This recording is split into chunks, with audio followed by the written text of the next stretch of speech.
Olá, tudo bem? Hoje vamos fazer a nossa revisão para o PAS 3, avaliando alguns itens da prova de 2017, subprograma 2015-2017, caderno A Tempestade, ok? E nós vamos começar pelo item 38. Só que antes vamos ver qual é o texto que dá suporte para esse item, né? Na verdade é uma música, né, que foi imortalizada pelo Luiz Gonzaga, o rei do Baião, né? Escrita pelo Patativa do Assaré, que se chama A Triste Partida. Eu vou lhe dar a oportunidade única de ouvir a minha bela voz cantando esta música. Presta atenção. Sem chuva na terra, descamba janeiro, depois fevereiro e o mesmo verão. Meu Deus, meu Deus. Então se o nortista, pensando consigo, diz isso é castigo, não chove mais não.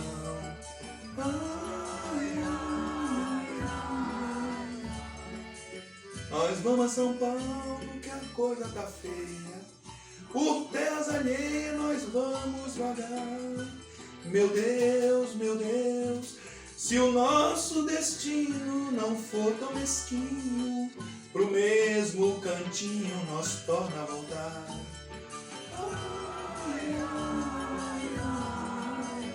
Do mundo afastado, alívio e preso, sofrendo desprezo, devendo ao patrão. Meu Deus, o tempo rolando, vai de dia em dia, e aquela família não volta mais não.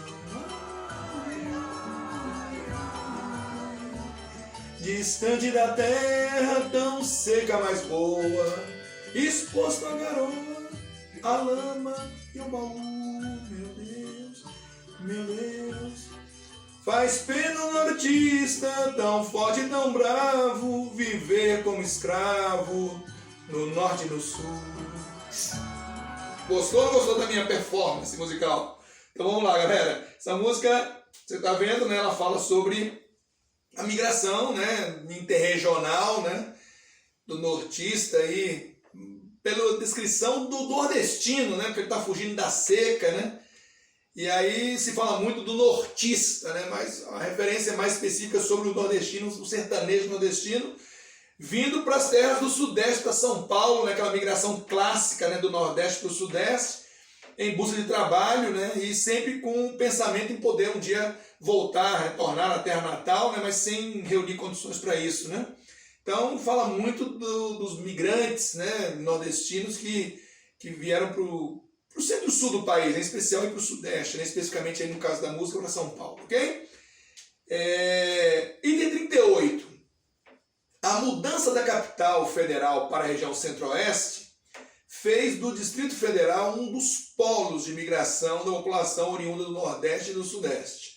Perfeito, né, pessoal? A ideia de transferir a capital, né, do Rio de Janeiro para o Centro-Oeste, com a construção de Brasília, era uma ideia antiga, né, uma ideia que remontava José Bonifácio, né, os Inconfidentes falavam na mudança, né, e isso foi sendo tratado por várias constituições desde o século XIX, né, e uma série de comissões que foram criadas para determinar a possível área, né, da futura capital, e entre elas a mais famosa, a Missão Cruz, né, chefiada pelo Luiz Cruz, e que definiu o quadrilátero, né, maior, dentro do qual foi definido mais tarde o quadrilátero do Distrito Federal. E a ideia de mudança de capital passava por vários motivos, né? Uma delas era transferir a capital para um local mais exclusivo. O Rio de Janeiro era uma cidade cada vez mais tumultuada por reunir várias atividades, né, industrial, comercial, turística, né, e se pensava no luxo, né, de ter uma capital exclusiva para ser uma cidade administrativa, né, federal. Né. Outra era a questão da defesa, que a cidade no interior estaria mais segura, né, para ser defendida em caso de ataques, de guerra. Né. Havia também a questão que muitos alegam, né, uma questão geopolítica de separar o centro de decisório político, né, do centro de massa populacional, né, que estava no sudeste. Você trouxe a capital para um centro-oeste isolado, vazio, né, naquela época, né, Então, há quem critica, inclusive, como uma atitude antidemocrática. E também havia como parte de um grande projeto do Juscelino Kubitschek, um símbolo do seu plano de metas, né? A metassíntese, né?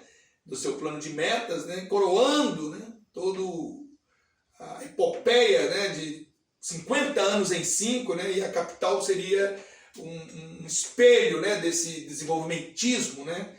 A modernidade da capital, né? Através do plano urbanístico do Lúcio Costa, do projeto de arquitetura do Oscar Niemeyer. Tudo isso traduzia uma ideia de modernidade, de sucesso, de desenvolvimentismo do país, no momento que o país vivia uma boa fase, né, do seu desenvolvimento. Né? O presidente JK, o presidente Bossa Nova, né, considerado um presidente muito popular, né, e que vindou conduzindo essa epopeia. E uma das razões para a mudança da capital era povoar o centro do país. Né? Então, assim, dentre tantas razões para mudar a capital, havia uma específica que era trazer povoamento para o centro do país. Né? E assim o foi. Né? O Getúlio já tinha começado aquele projeto de marcha para o oeste, né? Na época dos governos dele, e o JK teria dado um passo a mais com a construção da capital, né? Que ela criou eixos ligando o Nordeste, o Sudeste, o Sul até o Centro-Oeste. Com isso, o Centro-Oeste vai servir também de trampolim para ocupar o sul da Amazônia, né? Somado à expansão da fronteira agrícola, que virá principalmente nos anos 70, 80, né? Então isso tudo vai tornar o Centro-Oeste uma região bastante atrativa para populações oriundas, principalmente do Nordeste e Sudeste. Né? Aqui no Distrito Federal mesmo, as taxas de crescimento sempre foram muito elevadas, sempre estiveram acima da média nacional. Né? Isso vem caindo ao longo das décadas, né? Mas ainda temos uma taxa de crescimento bastante representativa. Né? Recentemente, entre 2018 e 2019, tivemos uma taxa acima da média nacional, né? A média nacional em torno de 0,8% de crescimento e aqui 1,3%. Né? Então ainda temos um crescimento razoável, né? Para os padrões nacionais. Já foi bem maior, né? No passado. Né? Nós já triplicamos a população do DF em uma década, por exemplo, né? Entre os anos 60 e 70. Mas, quer dizer, hoje não é um polo tão atrativo assim, porque as possibilidades, né, de cidade pioneira foram se esgotando, o custo de vida da capital aumentou muito, uma cidade cara, né? Tanto que isso tem levado ao inchaço do entorno do DF, né? Os municípios goianos que são imediatamente vizinhos do DF, né? Uma espécie de uma região metropolitana nossa. Nós temos a RID, né? Região Integrada de Desenvolvimento Econômico nossa, que envolve municípios goianos e mineiros, mas o entorno imediato do DF, né, tem sofrido um inchaço grande, um crescimento grande, né? Águas Lindas de Goiás, Valparaíso, né? Lusiânia, né? São alguns dos municípios que têm crescido bastante. Quando a população não pode viver no DF em função dos custos, ela se transfere para esse entorno imediato. Embora seus empregos, os serviços essenciais continuam sendo prestados aqui, né? Mas o entorno tem crescido bastante também, e não só o crescimento desordenado, os problemas com segurança, mobilidade urbana, né? Tem sido frequentes no entorno e no próprio Distrito Federal. Né? O Distrito Federal viveu, principalmente a partir dos anos 80, né? Um crescimento desordenado, com o incentivo do próprio governo, né, através de assentamentos de famílias de menor renda, em condições de infraestrutura inicialmente precárias, né, lotes que foram doados pelo próprio governo e que criaram um grande estímulo à migração interregional. Muita gente veio para o Distrito Federal em busca desses lotes. Né. Foi uma política desenvolvida durante os governos do governador Roriz, né, foi governador em várias oportunidades aqui. E isso produziu um inchaço. Né? A própria classe média também, através de parcelamentos irregulares, né?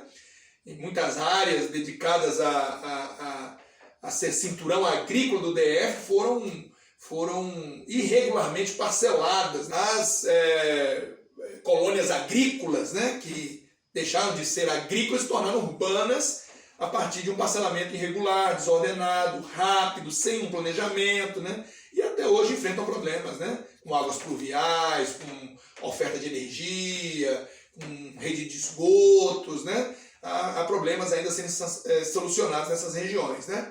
Mas o fato é que realmente o Centro-Oeste, a partir da construção da capital federal, né, e o Distrito Federal em especial, se tornou um grande polo de atração, né? E sempre tivemos aqui no Distrito Federal a forte presença do goiano, né, que é o próprio Centro-Oeste, mas também do mineiro, do carioca, né, do baiano, né? São alguns estados, né, do cearense, são alguns estados que contribuíram bastante para a formação da população. A partir do censo de 2010, se detectou que pela primeira vez o Distrito Federal tinha uma população nascida e criada aqui, mas a presença do migrante ainda é muito forte no nosso Distrito Federal, ok? Então o item está correto, a gente aproveitou para falar um pouquinho sobre esse tema, né? Tranquilo? Próximo item é o item, é uma série, na verdade, de itens, né, que estão ancorados nesse texto que eu vou ler para vocês agora, ok? A partir do item 44, tá? Vamos falar do texto que antecede o item. Nunca um conflito tão curto deve ter deixado marcas tão profundas. A Guerra dos 6 Dias, que faz 50 anos, legou às futuras gerações de judeus, palestinos e outros árabes fronteiras e ressentimentos presentes até os dias atuais. Não foi a primeira guerra, tampouco seria a última. Tudo começou em 48 com o nascimento de Israel. Seguiu-se em 56 a Guerra do Sinai contra o Egito. Ainda viriam as guerras do Yom Kippur, em 73, e do Líbano, 2 vezes, em 86 e 2006. Isso sem contar as intifadas, rebeliões populares palestinas em períodos de paz. Aventuras da história, né? E o segundo texto diz: após 2 dias de acordos comerciais e cerimônias na Arábia Saudita, o presidente dos Estados Unidos da América, Donald Trump, chegou a Israel para tentar ressuscitar o emperrado processo de paz entre israelenses e palestinos, com visitas a Jerusalém e a Cisjordânia. Então são 2 textos que fazem referências a situações de conflito e tensão no Oriente Médio, né? Mais especificamente a questão palestina, né? Questão que envolve os palestinos e os judeus, tá? Que nós vamos poder falar um pouquinho a partir dos itens, beleza? Item 44. Ao propor a divisão da Palestina para que nela coexistissem Israel e um Estado árabe, a Assembleia Geral da Organização das Nações Unidas, da ONU, em sessão presidida pelo brasileiro Oswaldo Aranha, concretizou o sonho de um lar nacional judaico, acalentado pelo movimento sionista criado em fins do século XIX, mas sofreu contestação dos países árabes. Perfeito, pessoal. Ele está corretíssimo, né? O que vai acontecer aí? Aí é o princípio dessa história que nós vamos ter que desmembrar aqui ao longo dos itens. Você sabe que a partir do século XIX começa um movimento dos judeus que estão espalhados pelo mundo, né? Pelo retorno à Terra Santa de Canaã, né? Que é assim como eles chamam aquela região, que para os árabes que ali vivem é a Palestina, né? Isso é uma história, pessoal, que remonta a séculos, né? Na verdade, os judeus foram expulsos daquela região durante o Império Romano, nas chamadas diásporas judaicas, né? E a partir daí os judeus se tornaram um povo desterrado, um povo que não tinha o seu próprio território e ficou nas terras dos outros. E por conta disso, foram perseguidos em várias oportunidades. Na Idade Média pelos cristãos, né? No século XIX pelos czares da Rússia, né? Na Segunda Guerra Mundial pelos nazistas. Então, o judeu vai ter uma história de perseguições. Se você voltar mais ainda na história, lá no Velho Testamento, você vai ver que originalmente os judeus não viviam ali. Eles, na verdade, os hebreus, né, que é assim que são chamados no Velho Testamento. Porque judeus deriva das tribos de Judá, né? Mas antes é o povo hebreu, né? E os hebreus, eles viveram, inicialmente viviam no Vale do Ur, na Mesopotâmia, onde hoje é o Iraque, E Abraão, o patriarca, recebeu um chamado divino para conduzi-los até Canaã, a terra santa dos judeus, onde jorraria leite e mel nos vales dos rios, né? E aí começa uma peregrinação de Abraão em direção a essas terras.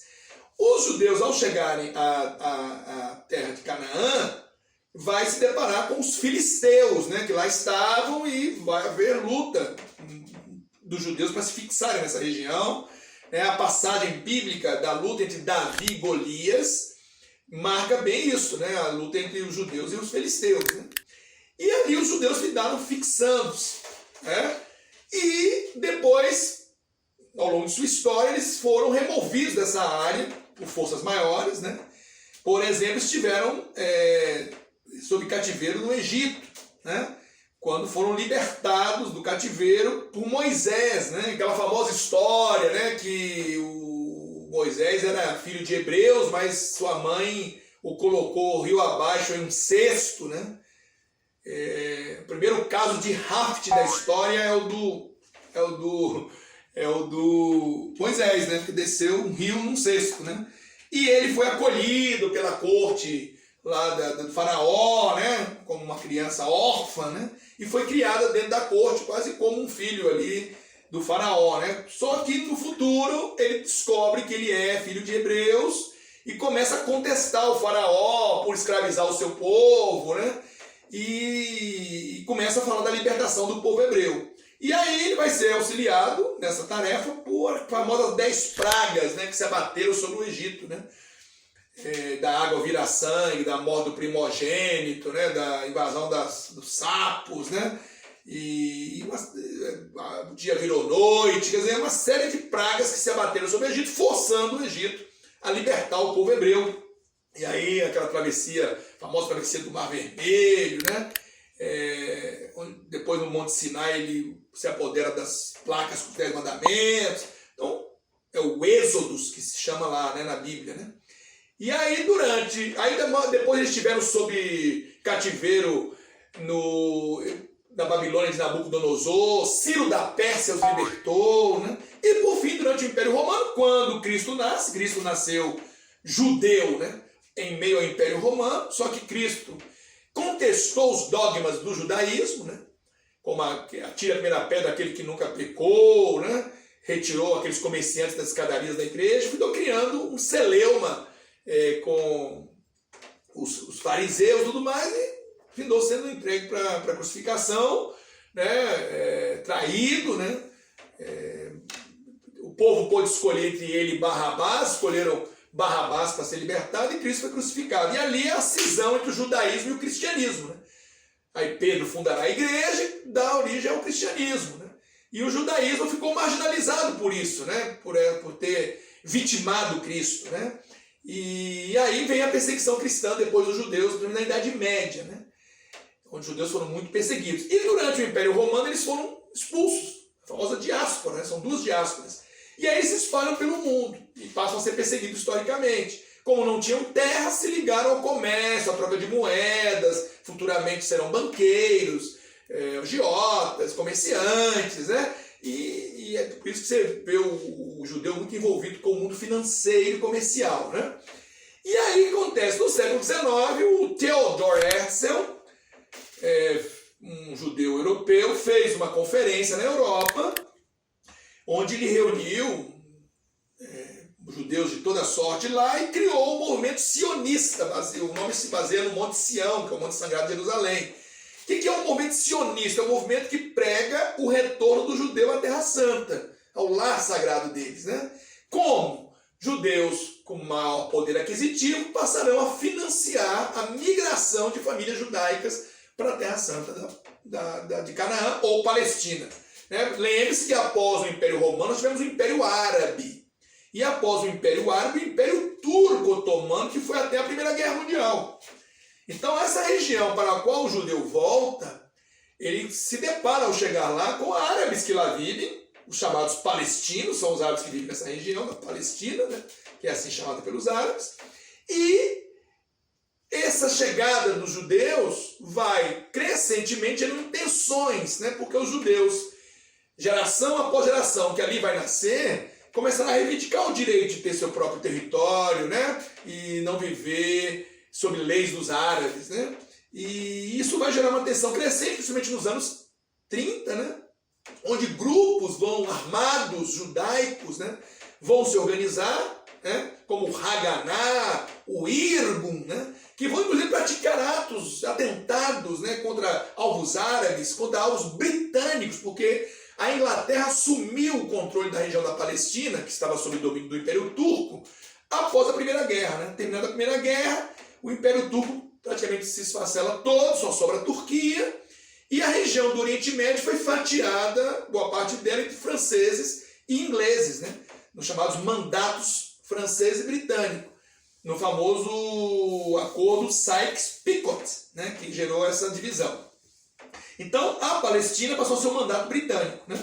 E aí há uma pressão muito grande contra os britânicos, principalmente depois da Segunda Guerra, porque durante a Segunda Guerra todo mundo conhece a história do nazismo, que vai tornar o judeu um bode expiatório, um alvo, vai criar a famosa política de extermínio, né? A solução final, através de campos de concentração, eles vão começar a sistematicamente eliminar os judeus. Né? Então, na Alemanha, a partir dos anos 30, começam leis, né, que vão restringindo o acesso dos judeus a empregos, a propriedades, né?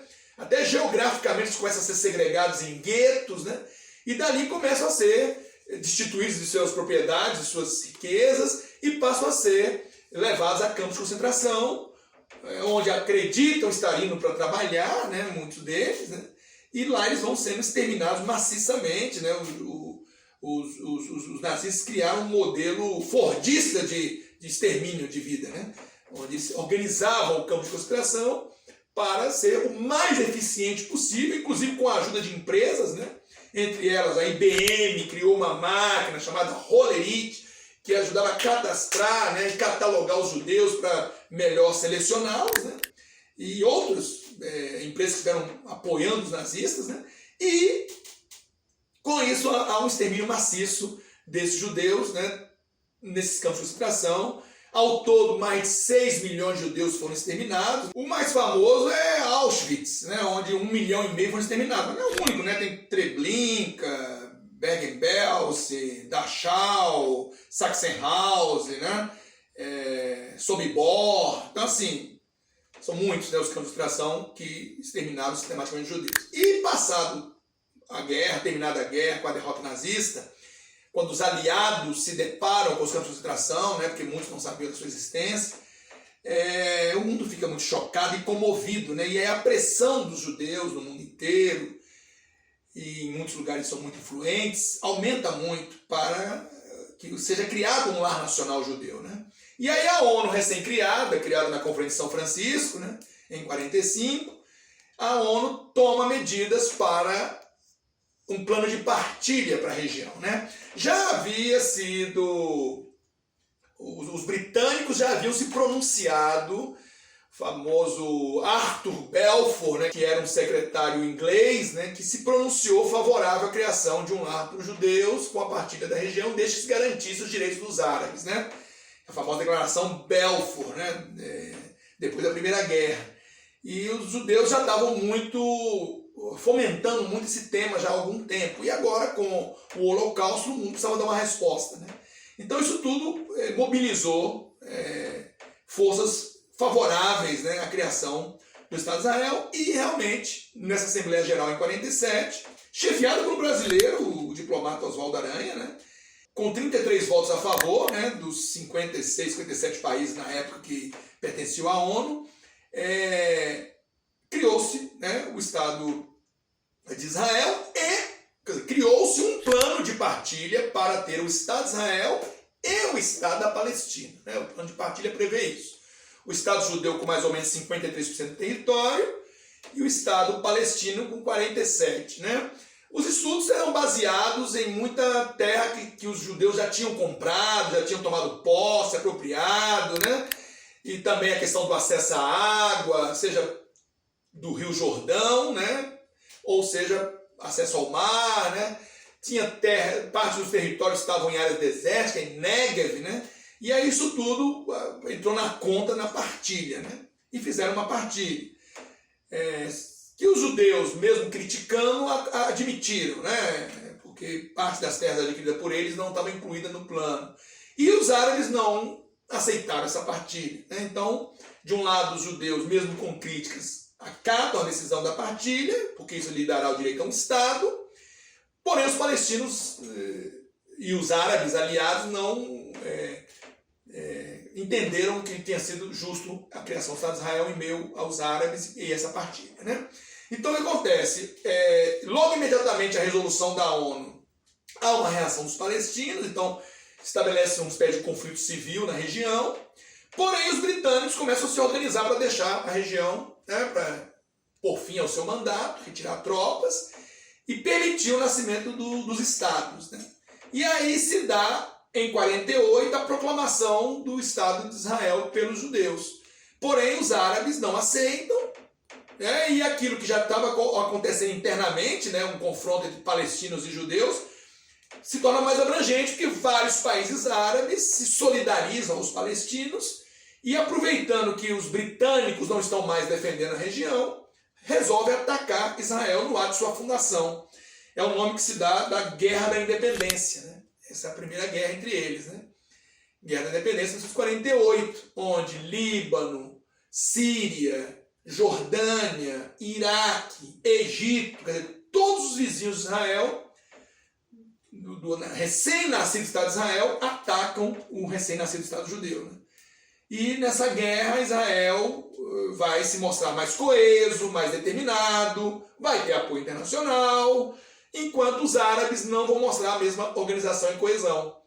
Cada árabe vai lutar dentro do seu cronograma, não haverá uma força-tarefa única, um comando unificado de tropas, cada árabe puxando para o seu interesse, e aí isso vai favorecer a vitória de Israel nessa guerra. Uma vitória que desmoraliza os árabes, né? Porque um Estado recém-nascido vence um conjunto de Estados árabes já definidos. E o que é pior, os territórios palestinos ficarão muito prejudicados nessa guerra. Porque Israel, na guerra onde está se defendendo, avança sobre os territórios palestinos, amplia o seu recém-nascido Estado, né? E a parte dos territórios palestinos que não foram ocupados por Israel serão ocupados pela Jordânia, parte da Cisjordânia ficará sob ocupação da Jordânia, e parte da faixa de Gaza ficará sob ocupação do Egito. Quer dizer, o Estado palestino não nascerá, e os territórios palestinos estarão sob ocupação, ou de Israel ou dos aliados árabes. É o que os palestinos vão chamar de Nakba, né? Que é a desgraça, a catástrofe, né? Que se abateu sobre o povo palestino. E aí começa os milhares, milhões de refugiados palestinos, né? Que vão para a Jordânia, para o Líbano, para o Egito, para a Síria, fugindo da guerra, né? Israel começa a sua expansão do seu recém-nascido Estado, né? Já nessa primeira guerra, ok? Depois dessa nós teremos ainda a Guerra de Suez, que se deu com o Egito, principalmente, né? A Guerra dos 6 Dias, que é a guerra onde Israel vai ter um aumento também de novo do seu território, e é a guerra onde Israel humilha os árabes, né? Uma guerra relâmpago. E por fim, a guerra do Yom Kippur, em 73, quando principalmente o Egito, a Síria tentam retomar territórios perdidos na Guerra dos 6 Dias, mas não, mais uma vez não vence. Israel venceu todas, né? Então, ao longo dos itens, vamos poder falar das outras guerras, ok? O item que a gente vai resolver agora, o 44 a gente acabou de resolver, está correto, né? Vamos agora para o item 45. Sob a liderança de Yasser Arafat, a Palestina superou adversidades, livrou-se da tutela de países árabes e tornou-se um Estado autônomo, sendo atualmente membro pleno da ONU. Pessoal, olha só, para começar, o item vai estar errado. Primeiro porque ela já termina falando que a Palestina é membro pleno da ONU. Na verdade, a Palestina, em 2013, alcançou o status de membro observador da ONU. Quer dizer, não tem direito a voto, certo? Mas pode usufruir das agências da ONU, né? E pode denunciar Israel por crimes contra a humanidade em Tribunal Penal Internacional. Israel criticou muito essa decisão que se deu por decisão da ONU, né? Na época, os Estados Unidos eram governados pelo Barack Obama. O Barack Obama tentou uma política de aproximação entre judeus e palestinos, não teve sucesso nos seus 2 mandatos, né? Usando os seus secretários de Estado, a Hillary Clinton no primeiro mandato, o John Kerry no segundo, mas Obama não conseguiu um canal de comunicação bom com Benjamin Netanyahu, o primeiro-ministro de Israel, que inclusive atualmente ele está no poder, né? Já está no 4º mandato, né? E os dois não conseguiram dialogar. Netanyahu não reconheceu Obama como uma liderança forte, né? Achava que Obama tinha feito muitas concessões ao fazer o acordo nuclear com o Irã, né? Ao defender o Estado palestino com todas as letras, né? Claro, respeitar os direitos de Israel. E Netanyahu, que é do Likud, um partido judeu centro-direita, né? Que é mais averso a negociar paz, não viu com bons olhos. Inclusive, Netanyahu chegou, no segundo mandato do Obama, a ser convidado pelo Congresso americano, pelos republicanos, e foi ao Congresso e fez um discurso contundente, inclusive, contra o Obama, né? Então, Obama não teve muito sucesso, e Obama também perdeu um pouco o foco dessa questão de palestinos e judeus, na medida que explodiu aquela primavera árabe no final de 2010, e que gerou uma série de conflitos dentro do Oriente Médio e no norte da África, entre eles a guerra na Líbia, a guerra no Iêmen, a guerra na Síria, né? Isso balançou as estruturas ali, e o foco do Obama passou a ser mais a guerra da Síria, a guerra da Líbia, né? E ele também não tirou do foco dele a questão dos palestinos e dos judeus. Então, na época, quando a ONU aprovou o Estado palestino como membro observador, foi um ganho para o palestino, ele deu um passo em termos de reconhecimento global, mas não chegou a ser o membro pleno. Okay? Então já está errado aí, né? Outra coisa, ele diz ali que a Palestina se tornou um Estado autônomo. Também não. Houve uma previsão, quando da assinatura dos acordos de Oslo, né, nos anos 90, de que poderia haver um reconhecimento da Palestina por Israel, né, da Palestina como Estado, mas isso não se consagrou, porque depois do assassinato do primeiro-ministro de Israel, Yitzhak Rabin, em 95, o processo de paz ficou muito prejudicado e foi se deteriorando, e principalmente depois de 2000, a partir da segunda intifada, né, que é a segunda revolta palestina, que se deu quando o Ariel Sharon, um militar de alta patente de Israel, visitou a famosa, uma das mesquitas de Jerusalém, provocando os palestinos, né? E findou que ele rompeu ali com uma revolta palestina que botou abaixo todo o edifício de paz que vinha sendo construído nos anos 90, né? Então, realmente, essa autonomia não chegou, né? E Yasser Arafat realmente foi um grande líder palestino. Ele esteve exilado muitos anos na Tunísia, viveu uma época no Líbano, né? E pôde, com os acordos de Oslo dos anos 90, retornar à Palestina, se candidatar, foi eleito presidente da Autoridade Nacional Palestina, e assim foi Prêmio Nobel da Paz pelos acordos dos anos 90, junto com o Yitzhak Rabin e o Shimon Peres, mas depois ele ficou isolado, principalmente durante a era do Sharon, quando o Sharon se torna primeiro-ministro após desencadear a segunda intifada, né?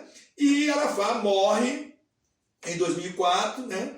A morte dele é envolvida num certo mistério das causas reais, mas ele morre e sem alcançar a autonomia que ele tanto queria da Palestina, ok? Então o item está errado. Próximo encontro nosso, a gente vai falar um pouco mais dessa avaliação, vamos terminar com outros itens. Espero que vocês estejam acompanhando aí, vai continuar falando sobre o Oriente Médio. Foi bom estar com vocês, um grande abraço.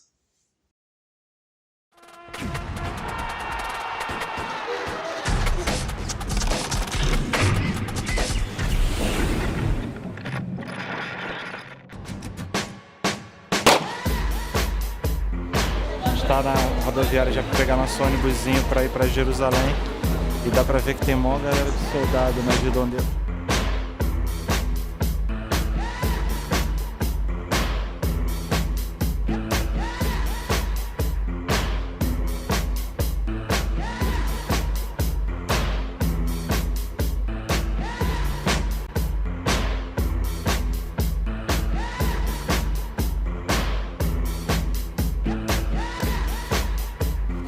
Os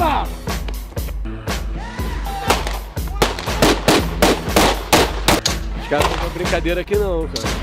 But if I know that in that village there are terrorists that want to kill me, I'll go in there and I'll kill them. I'm not playing games over here, I'm fighting for my life.